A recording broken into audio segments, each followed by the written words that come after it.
Hello everyone, welcome to DCemember, one of the many DC videos themed this month. It is season 2 of this coming, but this is season 1 of the TV show on CW called Arrow. And joining me is our own vigilante, Richter Hammer. Hello. And also joining us is a special guest who has failed this board, Marcus Shadow. Swear to me. Wrong show, or series, or film, or character. Correct universe. We don't know if he exists yet. I meant he's DC. Dun dun dun. But yeah, this is Arrow season 1, which, to sum it up, because I'm trying to get the slight non-spoiler stuff out the way, basically, Oliver Queen was trapped on an island for 5 years, allegedly, and yeah, that gets weird later on, but yeah. I like that description, like alleged. Yeah, Like it just pops up and they're like, "Weren't you on an island for 5 years?" And it like has like a flashback and he's like in a club and he's like, "Yes, I was on an island for 5 years," and just stares at him. See, the reason I said allegedly is because, slight spoiler, you know, in season 3, turns out he got off the island and spent the rest of the time in Hong Kong. Yep. Working with Suicide Squad people. Gotcha. Yeah, I was like, you're kind of pushing the flashback stuff at this point, but it works. Is it okay? I'm not super up on Suicide Squad, but isn't Deadshot a member? He is. He didn't work with him. He was working with Amanda and some of the other base group that was going to be there. Like, wait a minute, doesn't he show up? He doesn't even know who he. Okay. See, at the end, what happens is he ended up getting a memory wipe. Hey, it worked for the droids. That's true. Or one droid, because R2-D2 knows to keep his mouth shut. C-3PO, yeah, he's just a narc. No, he's yeah. But no, Arrow, yeah. Oliver Queen allegedly spends 5 years on an island.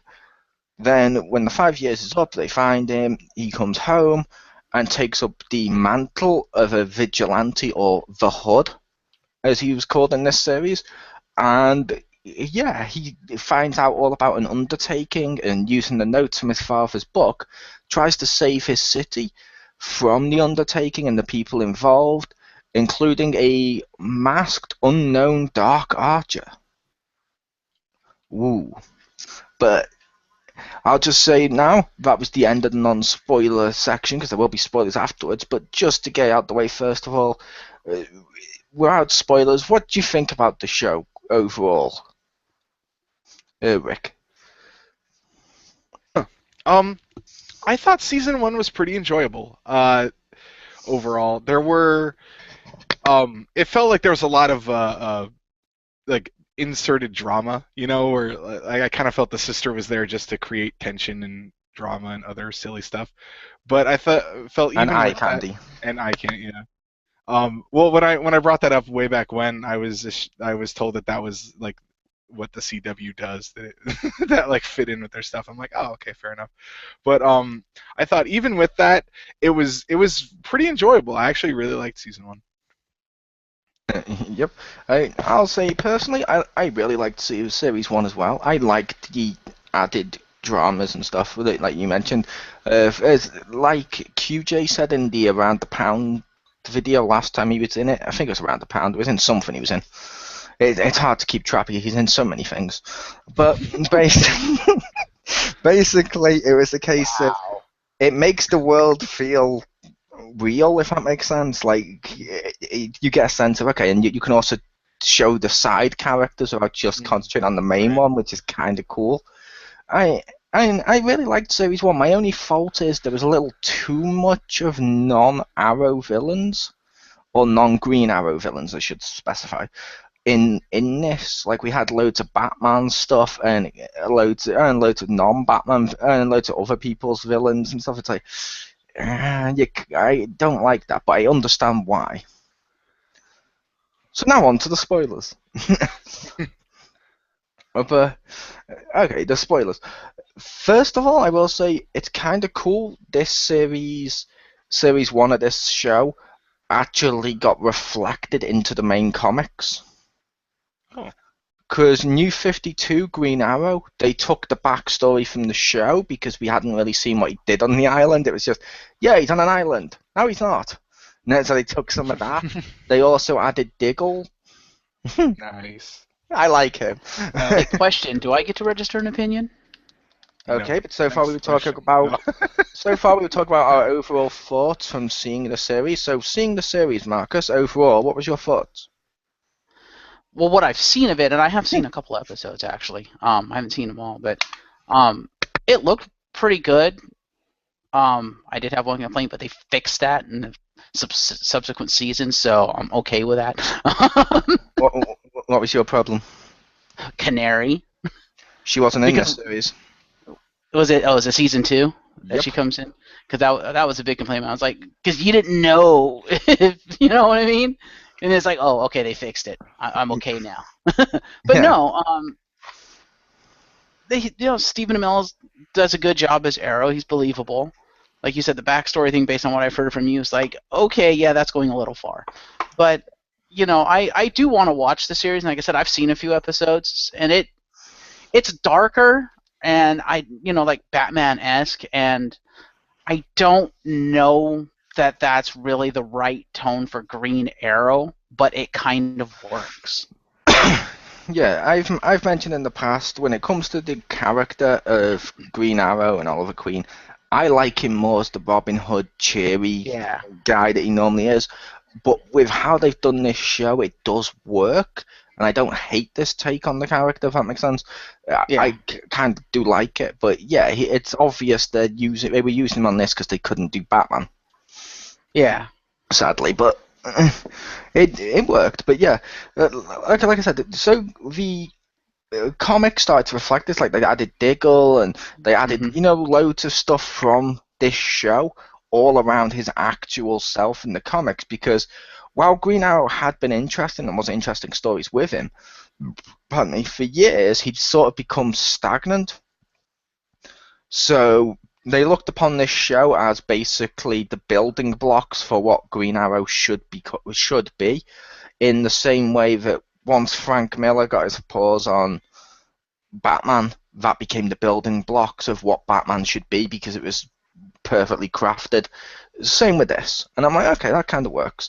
And the backstory thing with him, where he's on the island, then he's on the island again in season 2. I mean, not again, I mean, he's still there because it's the flashbacks, but then he goes to Hong Kong and stuff with series 3. I understand that it kind of sucks that they're having to stretch it out, but at the same time it kind of works because what they're going for is essentially 2 shows in one. Mm-hmm. Half of the show is about him on the island or him in the past, and half of them is about the man he is now. And it's sort of like Batman Begins, where as much as I like Batman Begins, come on, it was a little far-fetched for him to suddenly go and meet up with the League of Assassins, train there, come back to Gotham, find the flower when he was in the hills that just happened to be the same one that was going to give Scarecrow his fear gas, despite Scarecrow being unrelated.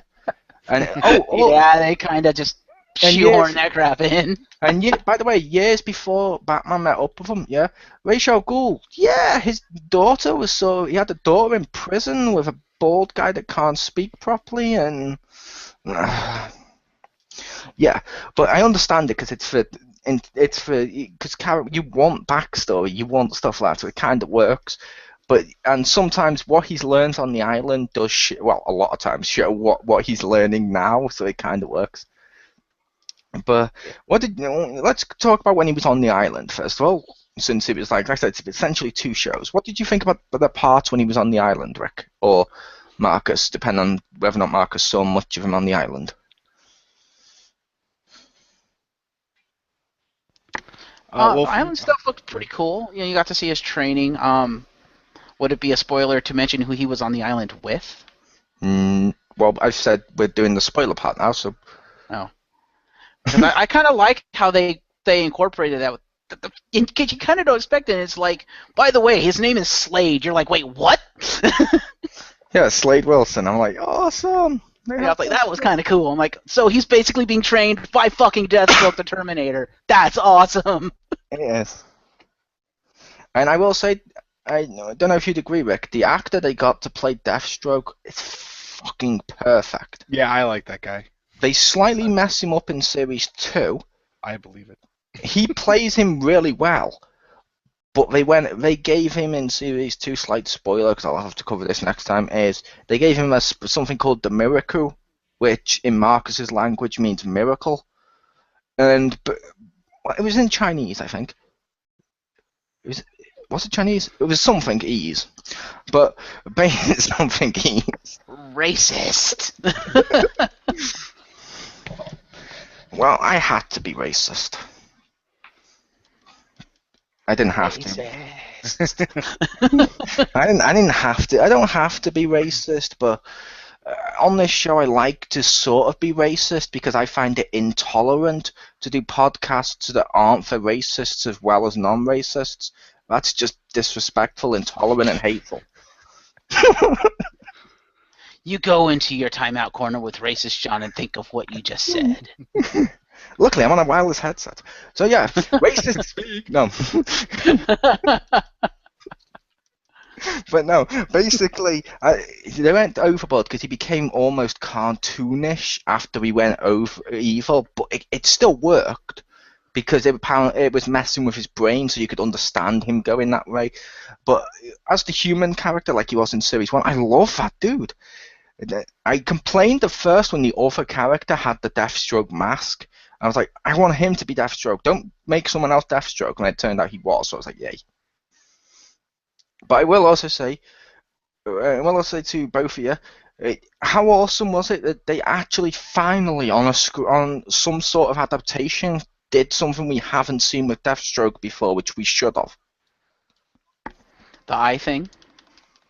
Not just that, because we've kind of seen that in one of the other ones too, but what I was on about is Deathstroke in, like, when he was Slade in Teen Titans cartoon, he was only a bad guy. Mm-hmm. He showed up in Justice League, only a bad guy. In the comics, he's more of an anti-hero for a lot of times than he is a bad guy. This one did the anti-hero part right, because, okay, he's going to go too far, but he was badass. That dude's awesome. Yeah. But what did you think of the island stuff, Rick? I thought, at least for me, it was pretty interesting because, you know, as you watch season 1, you did want to know more and more about what happened on the island. Just there were parts where sometimes it felt like it was getting like, because it like it felt like, because like it is 2 different shows, but it like had to come to some kind of dramatic conclusion where logically it doesn't seem like it would have to, so it seemed like stuff just started to happen just to make something happen on the island. And at least from my memory, because I saw it I think a year or so ago whenever it was on Netflix at first, but the island stuff, it felt like they shot that first, like they shot a lot of the island stuff and then did the rest of it, like they almost, you know, and does that make sense? Like they filmed all the island stuff at once and then kind of just put it in the other stuff. Because because the dude that plays Oliver Queen, like I think acting wise he got better as the series went on, but like the island just kind of stayed the same because I think they filmed it first, and you could tell it was a bit rough. It wasn't like terrible, but it was, you know, he definitely got more into the characters as he went along, and it felt like the island section stuck out more because it was like filmed first or something. But yeah, the only time I think they filmed them separately was later on. And the reason I would say that would be the actor's face. Yeah. Because if you notice, when he's not on the island, well, sorry, when he is on the island, he's all clean shaven and stuff like that. Ooh, yeah. We may possibly have a QJ. And normally he's all stubbly, and suddenly when they got loads of like a new direction with the island, the actor in real time, when he's like current day Oliver Queen, suddenly had taken a shave one day, and I'm like, you filmed more island stuff. I can kind of tell you filmed more island stuff. Well, I also imagine, I don't know where that island is, but I imagine if some of it's on location, it's probably cheaper to film as much as you can while you're there. That island, fun fact for you, Uh-huh. is just off the coast of Canada. Oh, okay. I don't know. Oh. I wasn't sure yet. I was like, is he gymming it or? I really don't know. I was just making shit up. I'm not Jim. I don't look stuff up. I just make it up when it seems and it make it seem sort of logical. Like, yeah, it's off the coast of Canada. How could you tell that? Well, it's all worn torn like Canada. FYI, for the people listening, I've never been to Canada, so.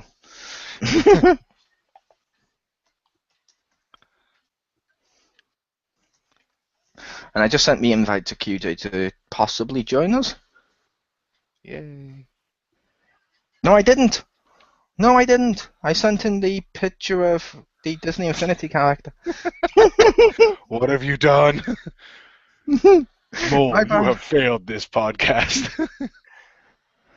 Sorry. That was just a plot twist for drama's sake. Yeah, this podcast needs the X-Pound Diggle. Yeah, I like Diggle. He was cool. You don't like QJ? QJ's fine. Yeah, you just brought up Diggle, and I was. I know. I know. I was joking. I mean, I wasn't sure if he was in the comics, so when you said he wasn't, but I was like, oh, okay. But I thought he was a good character. I like him too. He's basically Arrow's Alfred, but he's young enough that you still get to see him be more of a sidekick at times. Although later, it is worth he's like a mentor. And he's like Obi-Wan and Alfred in one. Yes. Well, later on, he takes more of a back seat. Yeah. Because he gets Roy and all that stuff, so it's like he's got another sidekick to do that, which is still fine, because Diggle's flexible enough that it's cool to see him in multiple areas and stuff. Like, I think, was it Series 1 or was it Series 2 where Diggle had his own episode where he went off with the Suicide Squad? That must have been Season 2, because I don't think they had Suicide Squad stuff. Oh, well, there was one where he, I don't know if it was Suicide Squad, but he was, like, infiltrating some bank robbers.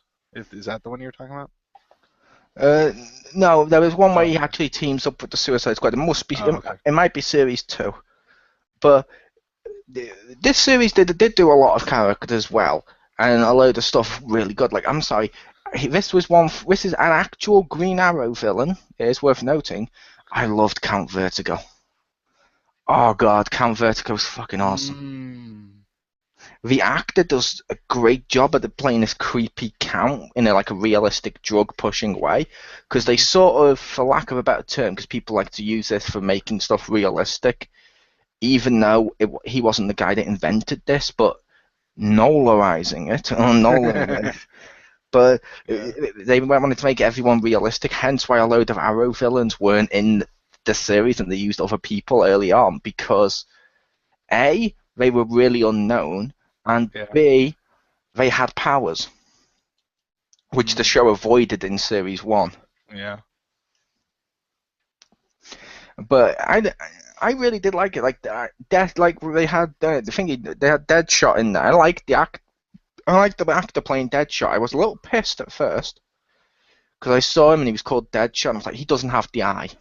Then when he got the eye, I was like, yeah, he has the eye. Well, it's weird. He didn't look anything like Will Smith. What a twist! That'll happen, and that'll be at the end of Season 3. Yeah. I don't know what'll like. You'll fall in a vat of chocolate. I was gonna say I don't know if anyone's seen the Naked Gun movies, but I have. There's a big black dude, and I think it's in 2.5, and he's like, prison changes you, and he's like, oh how, and he just looks at Leslie Nielsen and he goes, I used to be white, and that's basically like, oh, he just goes to jail, and then all of a sudden, poof, he just comes back and he's like, prison changed me. Yeah, which I liked for Naked Gun films, and they were back when parody films were done right. Like, that was a parody of the genre. Yeah. Instead of let's just recreate a scene and add a fart at the end. And sometimes the scenes they're recreating nowadays, they're just ones from the fucking trailer. Yeah. Yeah, they don't. They just try to get it out before the actual movie comes out. Yeah, they try to get together as fast as possible to be relevant. But yeah, a couple of times it's come out before the actual Yeah. film. And it's like, well, people aren't going to appreciate the parody. It's cool. It's cool. DVD market will eat that up. Fuck you. But yeah, Deadshot was good. Did you see Deadshot, Jeff or Marcus? I did not. No. They did him really well. I liked him, and it's very rare. Well, it won't be as much after fucking Suicide Squad, but it's rare to see Deadshot in stuff. Like, you see him in like the Batman cartoon, and that's about it. And then you'd see him in some stuff now and again, but he's not overly used like a lot of other villains. Like, a load of the ones they used for this, which were other people's villains, like Deadshot, okay, he's technically, I'd consider him a Batman villain, but with what his profession is and stuff, it stands to reason he could go elsewhere. Yeah. I'm okay with that. And I was okay with most of the ones they used. I mean, if they turn around and put Joker in this, who technically should exist in this universe, then I'd be annoyed. Yeah. The reason I say he technically should be in there, you know, when I mentioned the Suicide Squad episode from I think season 2, Mm-hmm. Harley Quinn's in there. Mm. You don't see her much, but she's in there. And it's like a little teaser to her. But yeah, they did a good job with the villain stuff. And the main villain of this series is one Malcolm Merlyn, who they kind of did something really clever with. You saw the Dark Archer at first. You didn't know who the Dark Archer was. It should be worth noting the Dark Archer, who in the comics was just called Merlin, that was all, and now they've given him the name Malcolm Merlyn. In the New 52 comics, he has the name Tommy Merlyn, which is Malcolm's son in this, which was kind of cool. Though I will say, I liked the character of Tommy. I kind of feel in Series 1, before he died, they fucked him over. In not a good way. But I don't know if you'd agree with that or not, Rick. In what way? He was cool. He had this great character arc where you saw him mature and be more responsible. Then his only purpose for later on in the series was just to show up, look at Oliver and go, "You're a murderer." Yeah.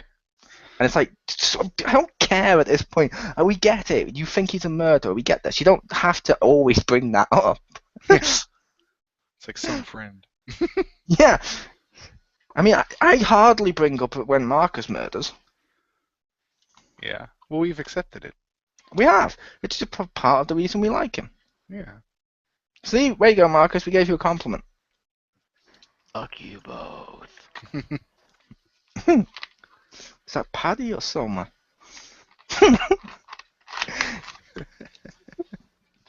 Nice. But no, I wasn't sure if you saw any of that with Tommy Merlyn or Malcolm Merlyn stuff, Marcus. No, I haven't seen much of Arrow. Fair enough. But yeah, if you've ever seen any of the stuff to do with the Green Arrow in the comics and stuff, Merlyn was almost his main villain. I think he's pretty much cemented as his main villain now, thanks to the show. But he was almost his Lex or almost his Joker-ish, just not quite that much of the main one. He's basically an archer that can actually match, if not better, Oliver in almost every way. So he's like his Venom, Nice. basically. But which is kind of cool. In this show, he gets like a mask and he's all in black and stuff like that. He looks cool. He fights awesomely, and he can take. And he pretty much beats Oliver in the show in every fight. Even the last fight, he pretty much beats him. The only reason Oliver got him is because he was monologuing. I like the way he beat him at the end. I thought that was cool. I do. I like the fact he didn't just pull like a power out of his ass and beat him, or suddenly, oh yeah, boom, I overcome the odds. He beat him because the villain got too cocky. That was the only reason. Which makes sense later on, because as we found out in Series 3, slight spoiler alert, Malcolm Merlin was trained by the League of Assassins who have come to town in Series 3. He was trained by Ra's al Ghul himself to succeed Ra's al Ghul, and then eventually he was allowed to leave and do his own thing. And then when he came to the city, he kind of put a spanner in the League of Assassins, because he basically drew a massive target on them for people like Oliver and stuff, which they don't like. Which, yeah, in Series 3, apparently he's going to go one-on-one. Oliver's going to go one-on-one with Ra's al Ghul. One. Who I will say, I actually prefer this series' Ra's al Ghul in terms of look to Liam Neeson. Because Liam Neeson looked like Liam Neeson. Yeah. He was he acted phenomenally. Let's call a spade a spade. Liam Neeson is a great actor. Mm-hmm. I mean, it says it all. When Episode 1 of Star Wars, people complain about everything about that film. Yeah. I've never seen anyone say Qui-Gon sucked. It's true. I liked Qui-Gon. I fucking have Qui-Gon figures and stuff. I loved Qui-Gon. Liam Neeson brings it home. But the one in this Qui-Gon is cool. He just didn't do much. I mean, he caused stuff. Yeah, well, he was a side character because it was Obi-Wan's story, basically. Obi-Wan and Anakin. He was the vehicle to get the story to where it needed to be, and it kind of made me sad because, like you said, the character was really good, and Liam Neeson did a great job with the character. There just wasn't much of a character there. Yeah, but it should be worth noting with Qui-Gon, he is the one to first use the Force Ghost to come back and teaches the other ones. That still hasn't been erased. Yay.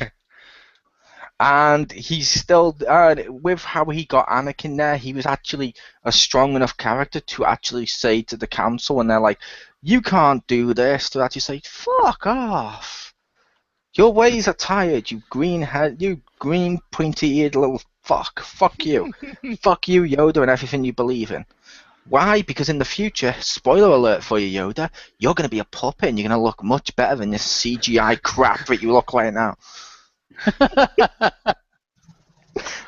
That's in the extended cut. But no. Oh, okay.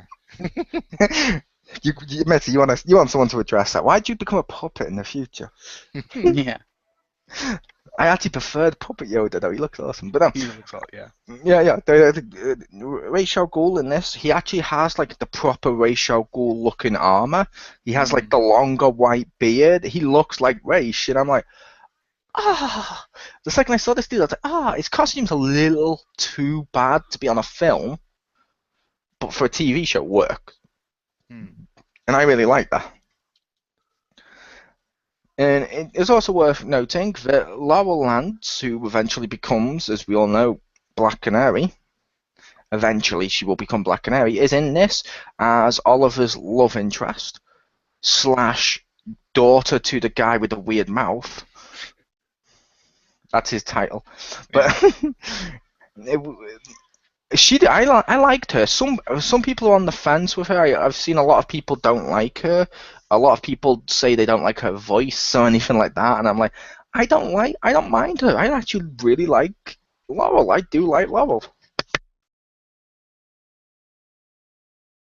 I liked her. I mean, she's hot, but I thought she did a good job, so I did not mind her. She was. Although I will say, the hottest person in Arrow so far, in my opinion, season 2. Oh. They got Summer Glau. I'm partial to Sorry, I was just imagining me some summertime.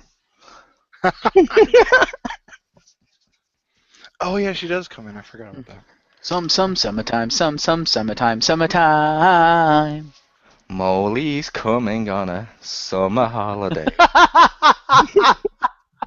Wow.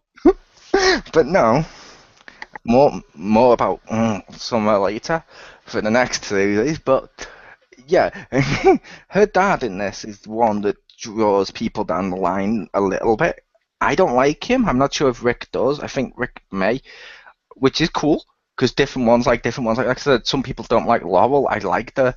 I don't like the dad. Her dad, the police officer. His voice is weird. His mouth is weird. He looks weird. I mean, it's basically like if two circus freaks had suddenly turned around and spawned a child, then physically and mentally abused it. That's what you'd get. But enough about Marcus. Like, I don't know. For her dad, I felt that he fit in with the, like, creating drama. The only reason I liked the dude is because he was the guy that played Dresden in the Dresden Files. But Nice. but like, yeah, like character-wise, I felt he was okay, but it was excuse me, he really clung to that, like, the vigilante's evil. Like, he felt like a trope, if that makes sense. Like, he didn't feel like a character. I felt like he was there to create drama, and they could have done more with him, but it felt like they were just like, like you could see what was going to happen, but he hung on to the vigilante who's terrible for so long. And at some point, you're just like, yeah, I get it. I know what you're going to say whenever you show up on screen. Yeah, which I will say, as much as I don't like him, they did sort of fix that with Series 2 and stuff. Oh, okay. Because the reason he was like that so much, and he sort of really thinks of him as a hero at the end of Series 1, yeah. is because, let's call a spade a spade. In Series 1, there's very few enemies Oliver doesn't kill. Yeah. I kind of like that, though. He takes the non-killing method of Superman or Batman. Just without the hypocriticalness of saying I don't kill. Yeah. In Series 2, Arrow learns that because of Tommy's death, he learned how he said, my best friend died calling me a murderer. I need to become so much more. He, instead of being called the Hood, he wants to be called the Arrow, and he starts to do more like trick shots with the Arrow, that do like wrapping people up to tie them up and stuff. And he becomes more of what the Green Arrow is. And as a result, that police character grows to love him to the point that when he actually becomes in charge of the police force, I think it's in Series 3, he officially addresses the city of, we don't take vigilantes kindly around here, do not be a vigilante. However, the Arrow is no longer wanted by the police because, like we said, vigilantes we're not after. He's not a vigilante. He saved loads of people's lives with the Glades in Series 1. He mentions saving people's lives in Series 2. It's like, he's not a vigilante. He's a hero. And I'm like, that's cool. And he actually encourages people to work with him and stuff. I'm like, okay, as much as I don't like the dude's acting, face, mouth, body, hair, or existence, it's still cool. It's still cool to see him evolve. Yeah. And I'm guessing with how long's passed, there is no QJ.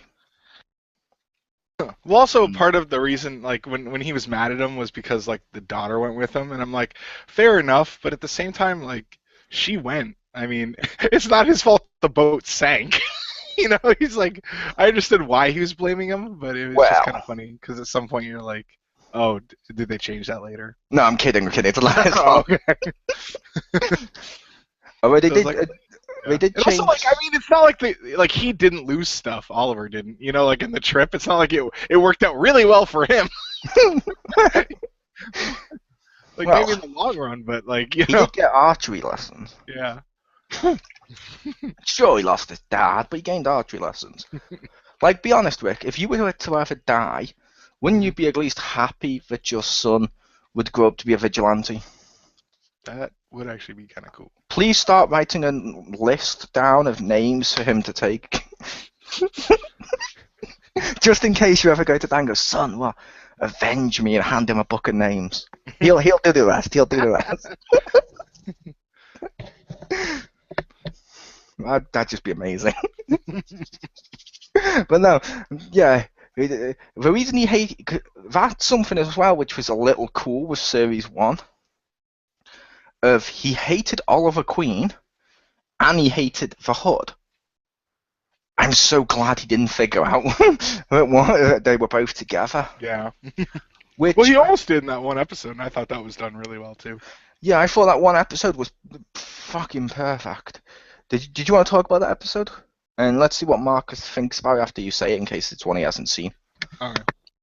Well, from what I remember, I don't know how much blow by blow I go through, but he because of the timing, he's like, well, you showed up at this point, and then the vigilante showed up like around the same time, so I think you're you, and he kept trying to prove it, and then at one point he had him like arrested or something like that, and he had Diggle dress up as Arrow.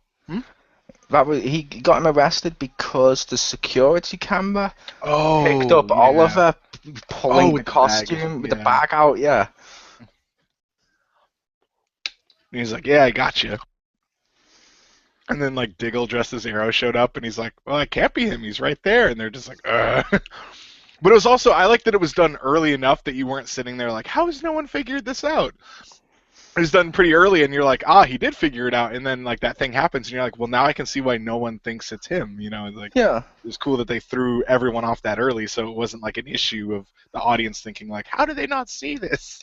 Yeah. Well, what I loved about that is we saw it was in the Deadshot episode, the episode before it, that we saw him pull the bag out. The security camera picks him up, and then he gets arrested and stuff. I loved that because I'll say why in a sec, but I loved how it all built up, and like when he's arrested and stuff, and he goes, fine, I'll give you a poly test. Then I thought it was so dickish of him to do that, but when the police officer says, have you ever murdered anyone? He says, yes, and the guy says he's telling the truth, and he goes, who did you murder? He goes, I murdered your daughter by bringing her on that boat. I'm like, that's a dickish thing to say. But at the same time, I know it's Oliver showing guilt and remorse for what he did. Yeah. And it was revealed at the end of the episode that Oliver set that up. He knew the camera was there, so he deliberately pulled the bag out because, as Oliver said himself, people know that when the arrow showed up, and they know when I got back into town, they're going to put two and two together. So I figured, might as well get this out the way now so they don't come after me later. And I'm like, that's fucking genius. That's genius. You rarely see heroes pull that crap. But I don't. Yeah, that's true. But I don't know what you think about what we said about what he did, Marcus. Like I said, yeah, that's true, and that was actually pretty genius. Yeah. It's like, well, let's see. The arrow shows up shortly after I get back. They're going to put two and two together. Yeah, I can't have that. Yep. And like I said, I loved Count Vertigo. And oh my god, the Oliver with Count Vertigo. He fucking goes after that dude. Count Vertigo is someone in the series, Marcus, that essentially sells a new drug called Vertigo to people on the streets, and it makes them really, it makes them go really high and stuff. And Fear takes some. That was Vertigo. Yeah, which I like that. And basically, Fear takes it and crashes her car and goes into hospital. Fear is his sister in the series, and Oliver goes right after that dude. Like, he really wants to murder him, and at the end, when he's there, he gets a chance to unlike when he's been killing all the other ones, he gets a chance to actually let one of them live. And what does he do? He injects him with a shitload of his own drugs that it puts him into like a hallucinogenic state for so long that he's basically in a mental ward. And I'm like, that's brilliant payback. Mm-hmm. But technically, there's one person he didn't kill. Ha! Not physically. Although, he gets him later. Mm. Because I think it's Series 2. It is Series 2, I think, or Series 3, one of the two. He comes back, and it was like that Count Vertigo was actually came back, and his brain had recovered. Mm. And he has Felicity Smoke by the neck, and he has her and he stood by this window, and it must be Series 2 or 3, I think it's 2, because it's when Oliver won't do the killing. Right. And he's got her there, and he's like, what are you going to do, Arrow? Because you've gone soft. I heard you didn't kill anymore. What are you gonna? And he's about to kill Felicity, and Oliver just pulls out his bow and goes, boom, shoots him right through the fucking chest, through the window, and kills him. Nice. And I'm like, that's cool. And it's also cool that when they did that, because even after that, he's still trying not to kill, but every now and again on the show, he will kill if he needs to. That makes him awesome, and I like the fact he's not judgmental about it. But his art, what did you think about the training stuff he does in his Arrow cave? Like where he's working out and stuff. Yeah. I don't know. I thought it was fine. I like that. Some people have argued that's the eye candy for the women, but he's all like shirtless and stuff and showing off his muscles going up. Yeah. Well, it is funny because Felicity at one point makes a joke about that. Yeah. He's just staring at him, and I was like, nice. You're like, I've been there. No. That's what happens every single time I'm playing like Wii Tennis or something, and I'm shirtless, lifting up the motor, going, ugh! My wife just stares, thinking, nice. Is that what you were thinking, Rick? Yes, that's exactly what I was thinking. Admit it, you kind of wish there was an Arrow game on Wii where you had to hold the Wiimote and start doing that to go up to train with your me doing it. I'd actually buy that. No. With the stuff, he trains and he has an Arrow cave. I'm using air quotes for that because it's not really a cave. It's a basement of this club he owns. And it looks like it doesn't look like suddenly he's like, as much as I like Batman Begins and Dark Knight and stuff, that Batcave got assembled into a Batcave pretty quickly for someone just starting out. I don't know if anyone else would agree, but that was pretty fast. He converted it into a Batcave. With this one, he doesn't. It's just like a basement basically where he puts a computer and stuff in, and he has it slowly set up, but he doesn't just pull it out of his ass. You see it be built up, and I like that. Well, I like he puts it in the basement of something he's building, so it makes sense that he's getting like permits and having builders and stuff go, so it doesn't look like wait, what are you building there? He's like, nothing. You know, like it was a good cover that it made logical sense. Of him just being like, oh, what's he building down there? Oh, it's just the basement for wine storage, and they're like, oh, well, that actually makes sense. I don't need to investigate this because it's not like, wait a minute. Yeah, because he built a nightclub in the ghetto basically for that one reason, so it was right in the heart of where most of the trouble is. Yeah. And he has his own basement. I'm like, that's cool. I thought the mother did a good job, and I liked the stepdad too of the actors with the side characters. I liked him. He kind of went away, but I did like him. He did go away sadly, but I liked him. I thought the one playing Malcolm did a great job too. He just seems like a ruthless asshole. It's one of those. It's not an insult to the actor to say he seemed like an asshole. I know. I know him from something else, so I always making jokes about it. But was he not? Was he a good guy in that? Yes, actually, he was a good guy. I don't think I could watch that now. Yeah. But I liked him in that, and I was like, that's kind of cool. And slightly cool for me, not as cool for other people, but slightly cool for me. In the last 3 series of Arrow, multiple people from my Vampire Diaries have popped up. Oh, really? Because it's on CW, so they got some of the same actors. Like, for example, you know the dude that took over, that came into town, and when they introduced Huntress, and took over her that house and stuff. Yeah. I can't remember what his role was in that, but he was going to rebuild the crime family, and he seemed like really ruthless, and like Arrow does the dung, and he fires the arrow so he can hear what the guy says, and he just casually looks and goes, huh. The guy who, when he pulls him in close, is someone when he shakes his hand and just stabs him in the chest to kill him. It's like, it's so ruthless. I love that dude.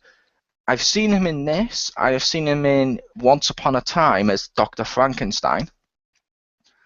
But in the Vampire Diaries, he was Elena's uncle, who then turns into a complete ruthless asshole that just wants to. It's weird. He keeps getting typecast, but no. But it's his face, in my opinion. His face and his voice and his acting and stuff. He just seems like someone who's evil. Sadly, I don't think he will be. He's probably a nice guy. He's probably, probably a nice guy. Like that dude that played Shang Tsung in Mortal Kombat, that like Asian dude, how he just looks sinister, so he always plays sinister people, because you just look at him and you're like, you know, he's probably really nice, but ooh, he has that face that just looks evil. Yeah, it's sort of like with the wrestling, how like Big Show said, because he's a big giant monster, people always wanted to put him as the villain. Yeah. A lot of times in his career, but he's closer in personality to when he's more fun-loving, fun Big Show. Yeah. And it's like he said, he's, as he put it, he's a comedian born into the body of a giant. And I like that. But yeah, with this guy in the show, he did a great job. And everyone they got on this show, I've not seen anyone that they got so far besides that cop that I don't like. But besides him, I've not seen anyone on the show that I've gone, you're fucking terrible, get the fuck off my show. They even brought in Huntress, and I liked what they did with Huntress. She was a great actress, to be fair. Yeah. Yeah, she did pretty good. Did you see Huntress, Marcus? I don't recall. I might have seen her once. I don't know if I saw the entire episode, but I might have seen her like once or twice. Yeah, she was in it for like a mini arc, and Oliver was trying to teach her to be better. Really cool I thought that was cool. Yeah. And she gets like the little crossbow and stuff off him because he tried to teach her archery, but she didn't quite have the discipline to learn and master archery. And he ends up giving her a crossbow in one of the episodes, so she doesn't have to do that. And I'm like, that's just wonderful. Nice. I also like the villain that's in this a lot, which is what's the name of it now? The blonde Asian woman who's in charge of the triad. Oh yeah. She's just hot. Blonde Asians who aren't Super Saiyans are hot. I like that qualifier. Wait, I think I hear Marcus bleaching his hair right now. This is why I'm hot. Fuck you! This is why I'm hot. Or at least getting a wig. That'd be amazing if Marcus like, yeah, it's established blonde Asians are hot. Hello, boys. As he's in the next podcast with a wig on. I think I'd die. I think I would die. But yeah, she does a great job, and she seems really ruthless and stuff like that. And I think, ironically, she was in my Vampire Diaries too.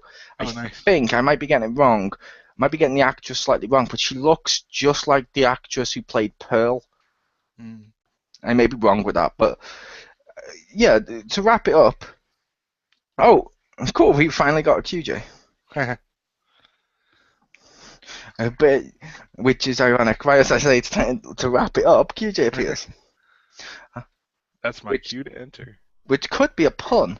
I meant wrap it up as in, like, wrapping a present, like wrap it all together, not yo, yo, yo. I don't think he can hear us. Or he's just growling at the screen. Hello, Q. Hey, what's going on? Did you already finish recording? We're still live right now, so hi, QJ. Oh, sorry.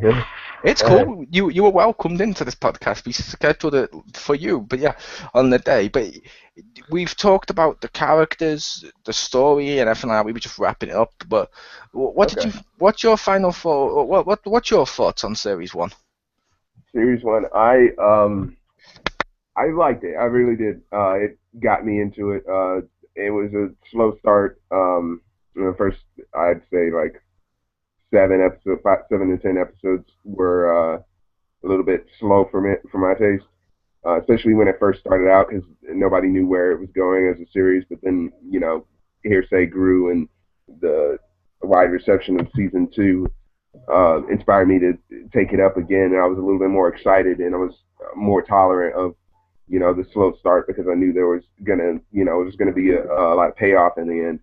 So I stuck it out, and I'm glad I did. I remember the exact time that I got hooked. It was when one of the flashback sequences towards the end of an episode where a really big twist happens involving Oliver and Yalfe and the third guy, I can't remember, the mercenary, the British mercenary, and it was a really good twist. No, the other British one, the one that I can't remember his name. He was the one that had Slade's friend torture him. Oh, you can't remember the British guy. Racist. Hey, I remember the Australian guy. It was Slade. It feels good to finally get to do that to a black person. It does, it feels good. This is my Christmas present off cue. But anyway, yeah. So yeah, that was one of the defining moments where I was like, "Oh man, this is really good. This is really well written." And from there, it just it kept the momentum high and kept my attention all the way through. I quite enjoyed it. It had a really good escalation. The stakes kept growing, and yeah, you had character deaths, and you never knew who was going to live, who was going to die. I really liked that aspect of it. And yeah, it was great. Great start to it. It was. And personally, I loved it. I loved it. I didn't catch it when it first aired, I will admit, only because I missed the first episode. And I will admit I'm slightly anal with TV shows and stuff like that, and movies. Like, if I go to turn on to a film and it started 5 minutes ago, I'll leave it. Yeah, me too. If I go to watch a film and I go to watch a TV show and I miss the first episode, I'm like, nope, okay, I'll wait. And I waited, and then I bought the Series 1 DVD and I watched it via the DVD. I loved it from the get-go. I loved it. Like, those first few, like, 10 episodes or so that most people, like yourself, said it was slow, I liked them because they did a great job of establishing stuff, which is what its reason was. And I love that stuff. It was more story-driven, whereas once they planted those seeds, it didn't need to be as story-driven, and so they could have some standalone-ish episodes, which, to be fair, they do work. I just really liked it from the beginning to the end, all except Weird-Mouthed Cop. Yeah, I think that the pacing was really good. Like the way that they hit you with the bombshell twist at the end. His mom being involved with the affairs and stuff, and it's like they kept that going, and it was like they give you a little bit to appetize the story. Yeah, and I think the reason why it felt slow for me was because CW and a lot of the public shows, like the 22 episode stretch is a long stretch to have to endure. Sometimes, I mean, I'm one of those guys like used to the 13, 16 episodes of like AMC shows and stuff like that, where it's like, you get most of what you're gonna get out of the season through that. See, the number of it, yeah. But depending on the series, I can go either way with that. Like some shows over here where there's smaller writer groups, we need like 6 episodes, which is why we normally do 6, which I'm okay with, and I like that. But when I watch like my Vampire Diaries, when I watch Buffy and stuff, when that was on CW and all that, I like the 20-odd episodes because it's those shows, in my opinion, not everyone's the same, which is fair enough. But when a show, for me, is one of those shows that's so good I can't stop watching it, I just want more episodes. And I'm like, oh, yeah, I've got to keep watching this. Like Arrow Series 1, as much as they did have, I think, one standalone-ish episode, but it was still tied to the story, they've done more of what the CW, in my opinion, has benefited from in recent years, like they have with the Vampire Diaries, at least. When you watch the Vampire Diaries, not a single episode is filler. Same thing with Arrow. Not a single episode is filler. They also don't waste time with like a 2 or 3 minute music video for an intro. Yeah. It didn't start up with Shafuda ha and you're to blame as it's like doing the arrows and stuff. It just shows the word arrow and an arrowhead. Boom, Right. into the show. And I prefer that now. I really do like that. I know a lot of people go, oh, CW nowadays. I like some of the CW stuff. I love right now I'm watching Vampire Diaries, Originals, I'm watching Arrow, and I'm watching Flash. I love all of them. Yeah. I do think it's a Yeah, massive yeah, and mistake on the part of the people who write this that the CW is almost, or a lot of time, or it really is kind of, although they do have a load of adults watch it, it's more the teen network.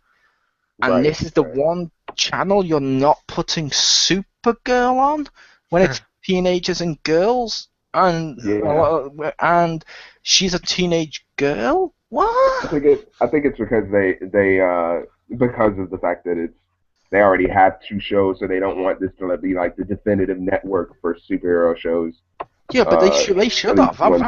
That right there settles you on the network. If you can say this Yeah, network that's true. is the definitive network for superhero shows, you're going to get a lot of people watching your network. And it's like, Yeah.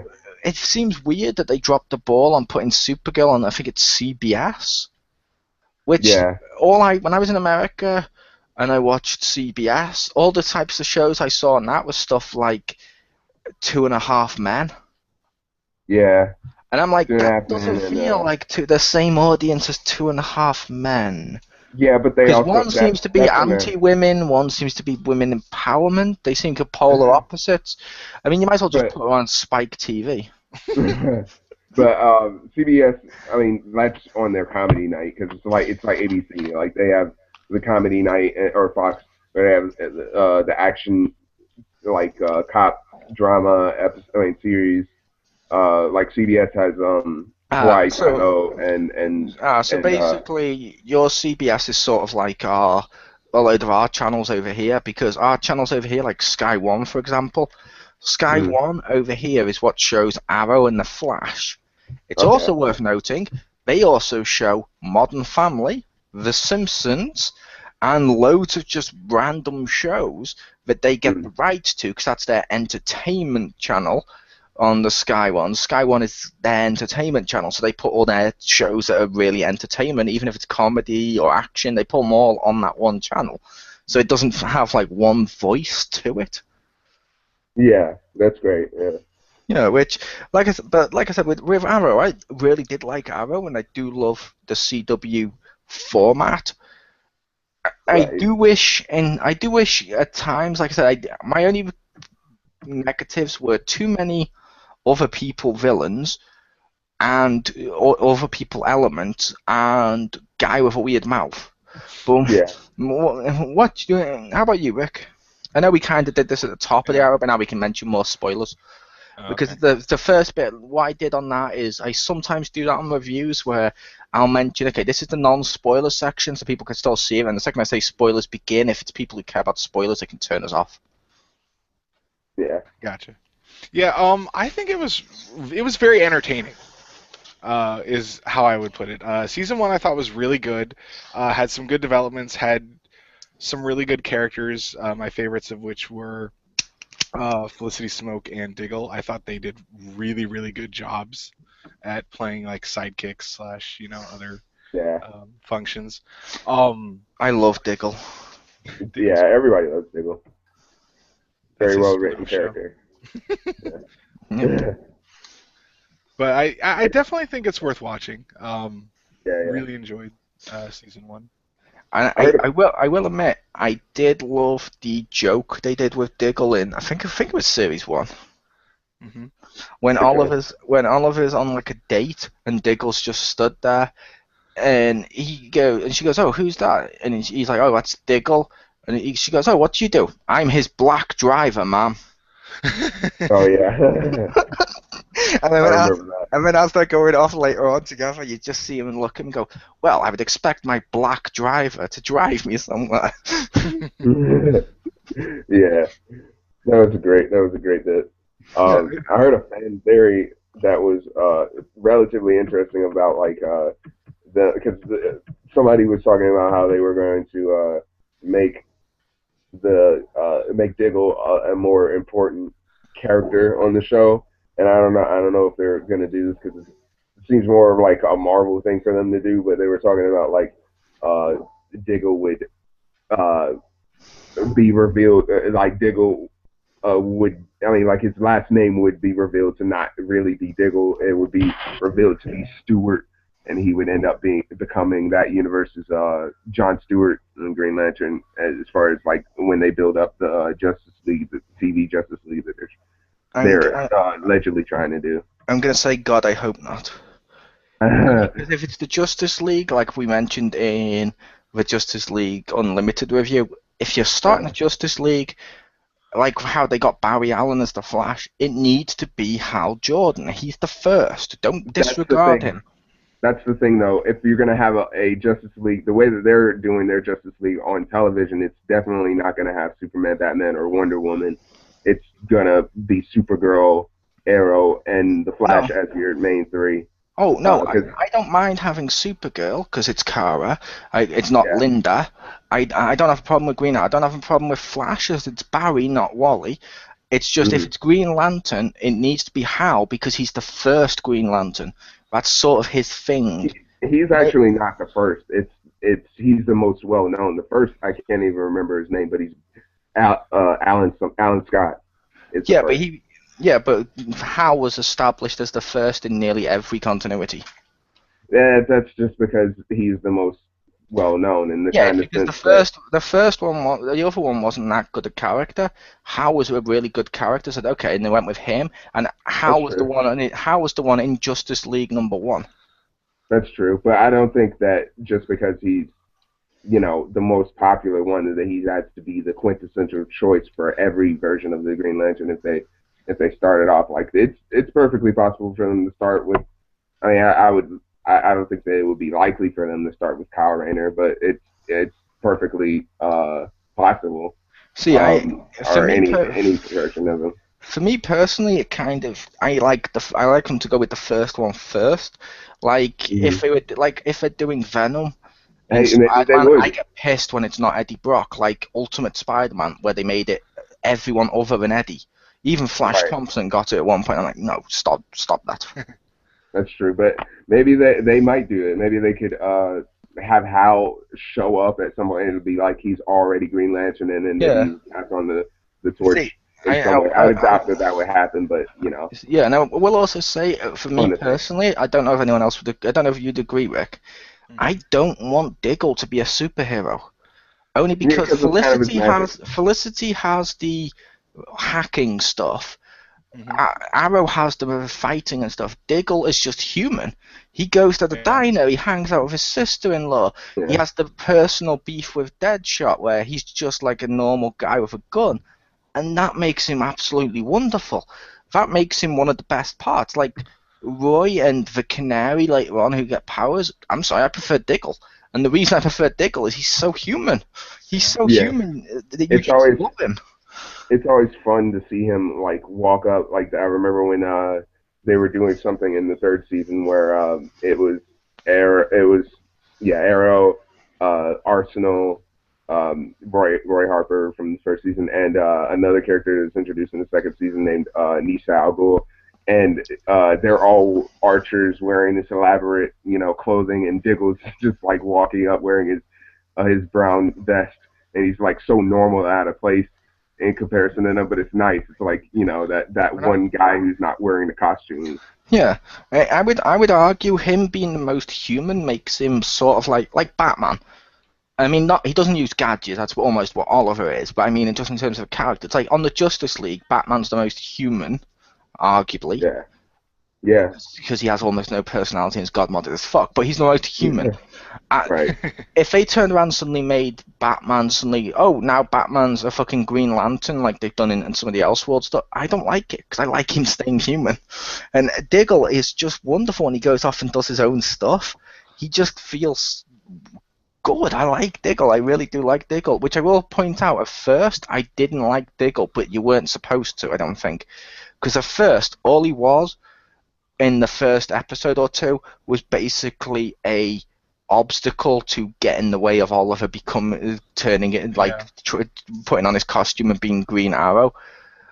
But the second he turned into this proper Diggle like he is now.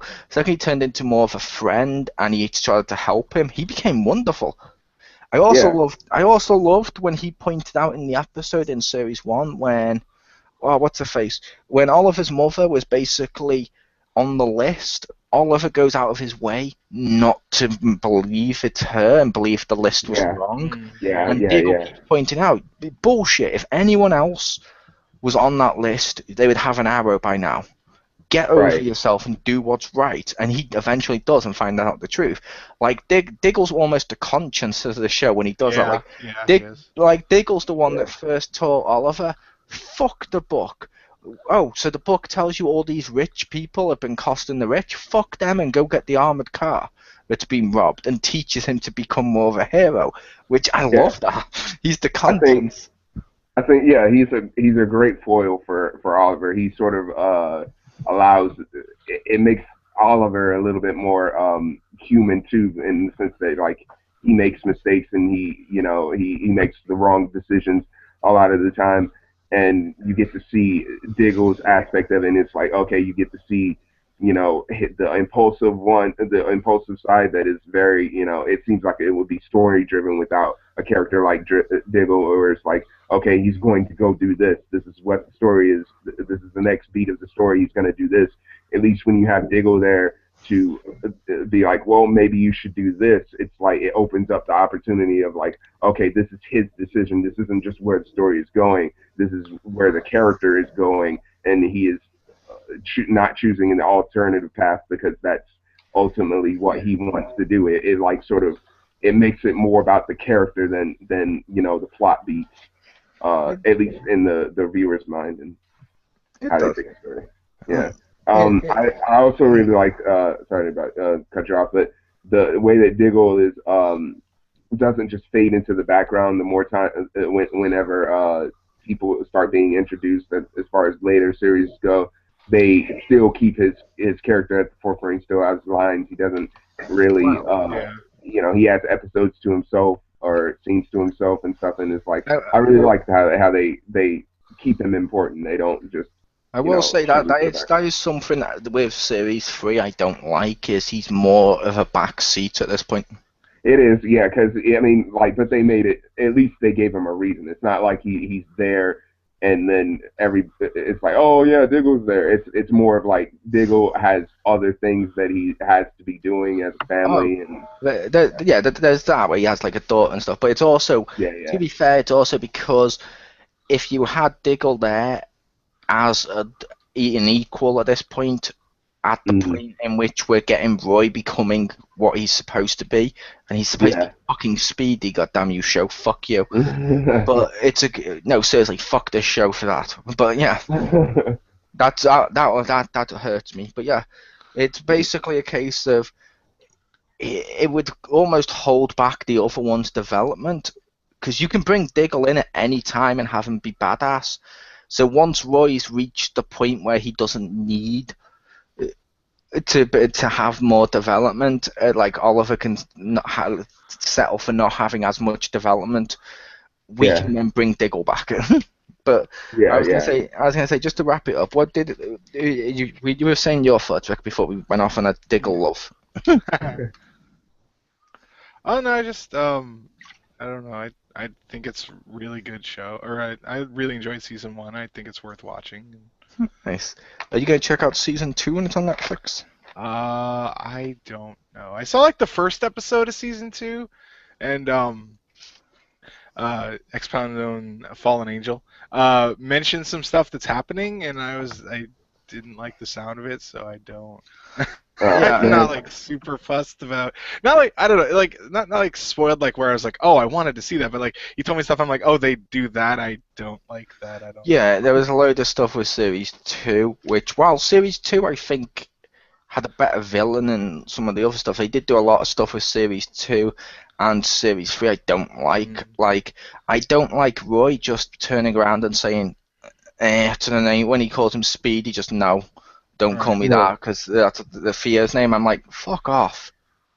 Fuck off, you entitled little prick. Well, that's more of. And I mean with the writers. I mean with the writers making that, because it's like, it's like I've said before now, Robin is Robin, then becomes Nightwing. If he starts off as Nightwing and doesn't have the Robin at the beginning, it lessens the impact of when he sets off his own name later on and becomes almost a better character. Yeah. Making him start off as Arsenal is like skipping a beat. That's true. I don't like that.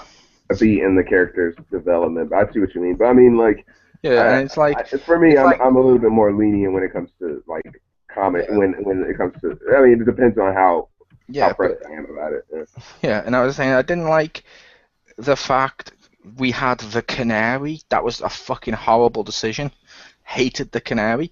I also like the Canary, but I also didn't like Slade near the end of series 2, and not in a way of, oh, he's a villain, you're not supposed to. More of, he went too cartoonish with the Miracle and stuff like that. I'm like, and some of the other stuff, like now they're bringing in the League of Assassins and all this. I'm like, part of me's like, some stuff I don't like, but it's pretty good. It's still pretty good, Rick, and you may still like it just to see more Slade.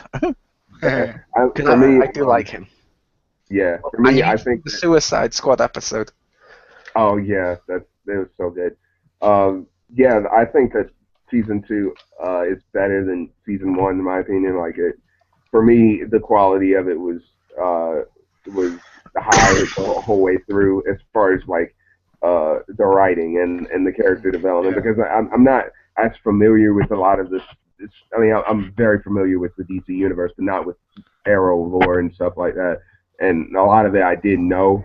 Like there are a lot of characters like Brother Blood from the comics that is introduced and stuff. It's very different from how he is in the comics. But yeah, he's very different. I mean, I'm not as hard pressed about like certain changes to what they do with the continuity.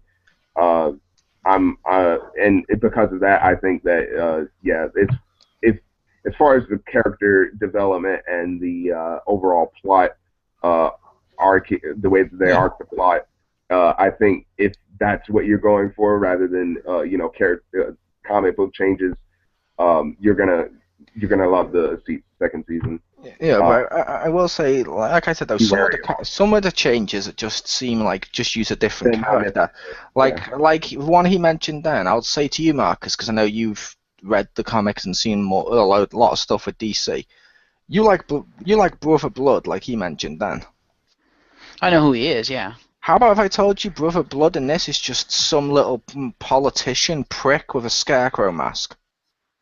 Yeah, it was weird. I was then. like, why does he have the mask looks almost exactly like Scarecrow from Batman Begins. Everybody thought he was Scarecrow. Everybody thought he was. Wow. No, that takes everything about Brother Blood's supposed to be like a fucking sorcerer. What the hell? Yeah, exactly. And I'm like at this point, you might as well just use a different character. You don't need it to be Brother Blood. That's what annoys me. And it's like when QJ said, well, they're trying to go realistic. To be fair, this is the series. The series that did Brother Blood, it's the series that introduced powers to the thing, like the Flash. That's true, but one of the things they've said is that the Flash is a lot more. The Flash was a surrogate for that. They mainly introduced powers in Arrow so that they could introduce powers in the Flash, and the creators were like, we still want to keep Arrow as grounded as possible. Yeah, they grounded in realism. They did. I mean, as far as them going the Dark Knight route, it made sense that they would do that. It wasn't exactly a great portrayal of the character, but it was like one of those Bane moments. But in a good, I guess, tolerable way. I was saying, QJ, to be fair, they may have done that so there's less people with powers. I'm not expecting everyone to have powers in the show, but like they gave Deathstroke powers. We see Ra's al Ghul in Series 3. Mm-hmm. I want the Lazarus Pit. I'm sure the Lazarus Pit's there because they mentioned. Yeah, I want the supernatural parts of Ra's al Ghul. I don't want. Yeah. That was one part I didn't like with Begins, was taking away Ra's al Ghul's supernatural stuff. But yeah, some of the stuff like that I don't like because it's like you might as well just use a different character at this point. Or why bother doing it? Yeah, they don't mention that he has. They haven't mentioned the Lazarus Pit yet, but they did mention that he has been around. He was like, no. He said something about nobody's challenged me in over Yeah. 60-something years, and he's pretty young, so it's like, okay, the lad just fits there. That's the reason why he said that, obviously. He has been around for a long time because his Lazarus fit. And I'm glad they're introducing that too, because I didn't like that about Batman Begins. Yeah. Which, like I said, that's something And I also didn't. with That's what I Bane not did. having Venom, Bane not having Venom is kind Yeah, of the same Bane not thing. having Venom was annoying, and like I Yeah. said, with this show, Brother Blood being just a politician with a scarecrow mask was almost, it was almost just really annoying. Yeah, it was just one of those moments where it's like, yeah, you could have just used a different character. I There are mean, plenty of characters that could have fallen in that. it says it all when I would actually make the case with Brother Blood on this show that Mr. Freeze from Batman and Robin was more faithful a Mr. Freeze than this was a faithful Brother Blood. He's almost Doomsday in Smallville levels of bad. I didn't like him. Yeah, it's one of those moments where he's only the character in name, and you just gotta take it. You just gotta take it Yeah, for what it is. like the film Gyno. Gyno? I don't know. What that- Gyno is what a load of fans referred to the first American Godzilla film as because it's Godzilla in name only. Oh yeah, yeah, exactly. Yeah. Gyno. But yeah, fair enough. But what would you what did you think, Marcus, about what you've heard here today? And do you think you'll check out the show more now that you know we all recommend it? I don't know. I do want to check out the show. I want to check out Gotham more for obvious reasons. But like I said, from what I saw of the show, it looked good. And what you guys have said, it sounds pretty good. It sounds like they've taken some liberties, and some of them have turned out pretty good. Some of them not so much. Yeah, Brother Blood sounds fucking terrible. He's not until season 2, so yeah. By then you'll probably More on him next week. Yeah. But it still sounds like a show that is worth checking out. for sure. Yeah, it is. And I will say, Did you talk about how good I don't know how you feel about John Barrowman as the Dark Archer, but the main villain of the season. we did. And like I said, I Okay. thought it was great because originally he wasn't known as the Dark Archer. Originally in the comics, he was just known as Merlin. So Yeah, it was Merlin. cool that he was Malcolm Merlin in this, and then New 52 introduced Tommy Merlin as the same character, Right. essentially speaking, which made some people believe Tommy was the villain, but I didn't see that as a twist because almost from the get-go you could tell his dad was a prick. Yeah, you could tell he was gonna go that And route. it also didn't seem right that the guy constantly talking about, no, don't be a murderer. You murdered. No, murder's bad. No, murder's bad. Oh, sorry, is this my line this week? What's my motivation? Oh, I think murder's bad. Okay, let me go. Murder is bad. It's like I didn't see him becoming a villain because he was Right. almost too anti-villain. Yeah, exactly. Yeah. But yeah, it was fun. But I will say thank you for joining us, Richter Hammer, Oh, thank you for having me. and our very special guest, Marcus Shadow, You're welcome. Thanks for having me. and our plot twist guest of QJ. I was about to call him Richter Hammer. I don't know why. Yeah. What a twist. What a twist! Richter Hammer was twice. Thanks, That's guys. his twist. He pulls off a mask and he's just Richter. Maybe. But thank you, and stay tuned to this channel because coming up very, very, very, very, very, very, very soon, almost instantaneously, will be the Around the Pound special, or just the Around the Pound in general. But see ya.